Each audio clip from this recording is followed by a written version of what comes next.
喂，Bianca，快啲跟上嚟，喂！喂，行咁快做乜嘢啊？呢度咁好 feel，梗係要欣賞下先㗎啦。嗱，你過嚟啦，喺我呢個角度咧，睇住呢個聖約瑟修院，你睇下成個畫面幾唯美幾正。好似係咁噃。影張相先啦。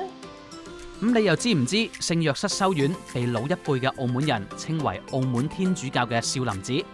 咁佢喺1728年由耶穌會教士創辦，已經有290幾年歷史㗎啦。天主教嘅少林寺，我都係第一次聽啫，幾有趣啊！咁其實修院嘅正式入口就喺崗頂前地嗰邊嘅，景色仲靚添啊！不如我哋兜過去嗰邊行下。捱埋少少，好快就登頂啦，Bianca。係啊，我知道上面咧有幾個世遺景點等緊我哋㗎，而且咧充滿南歐風情，打卡一流啊！冇錯，咁同埋呢度咧，以前好多達官貴人咧都住喺度啦。點啊？感唔感受到嗰個貴氣啊？貴氣咧就暫時未感受到，不過索氣就有啦。休息下先啦。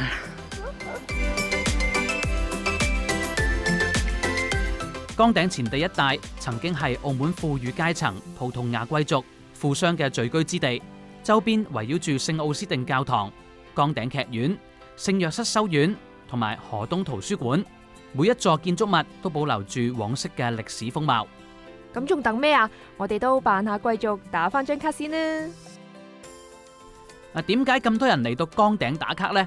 咁就係因為呢度地方細細，竟然濃縮咗4個景點，稱得上係人民宗教景觀薈萃。接住落嚟，我哋又去邊度呢？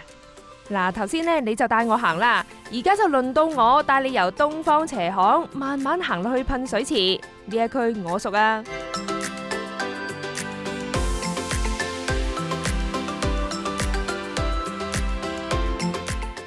嗱，嚟到噴水池咧，同啱啱崗頂相比，完全係兩個世界嚟㗎。咁啱啱嗰度咧就好寧靜，你睇呢一度，哇，熱鬧到不得了啊！咁當然啦，講起澳門，有邊個唔識噴水池喎？講得冇錯啊！咁其實呢一頭嘅建築物咧都係歷史悠久嘅，就好似前身係市政廳嘅市政署大樓啦，仲有側邊嘅仁慈堂大樓，行過少少咧，仲有中式廟宇、三街會館添。所以話咧，呢一個前地完全係體現到澳門中西文化交融嘅風光啊！咁我想問下你啦，明明呢度咧就係議事亭前地啦，又何解叫做噴水池呢？好彩我都做過下功課啫。據說喺1972年嘅秋天，前地呢一度咧就起咗一個梯形嘅噴水池，市民叫下呢一個名咪叫到而家咯。